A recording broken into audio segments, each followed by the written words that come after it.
Hey guys, I'm gonna go ahead and show you my if else method here. Basically, it's blue pixels. It's gonna change the blue level and the red level in any given picture.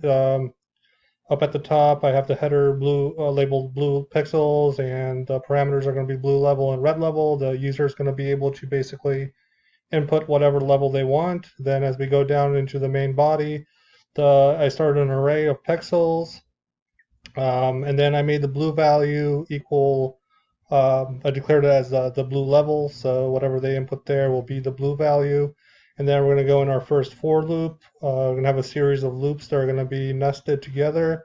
The first loop is going to look for the pixel array, and as long as the pixel is going to equal the pixel array, and the blue value is going to go ahead and get the blue pixel, and then it's going to set the blue pixel to whatever the level was up here that was inputted. The next one is going to go down and it's going to check the red value, it's going to get the red pixel. Then we're going to go down to the green value, it's going to get the green pixel, and then we're going to go into our first, or I guess it'll be our second nested if statement.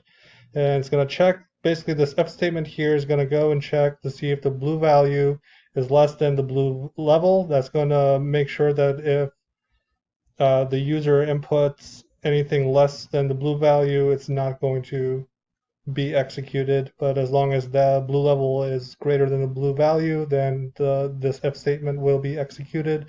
And what's going to be executed is the grayscale.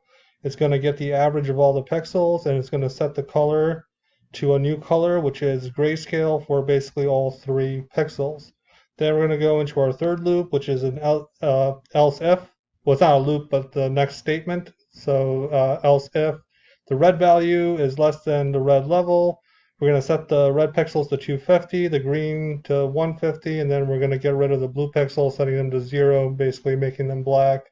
And then we're going to go into another last statement. Basically, it's going to be another else statement. So basically, if any of these two are not true, then else is going to go into a grayscale. It's going to get the average, and it's going to set everything else to grayscale.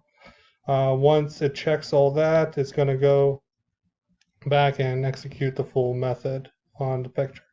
Thank you.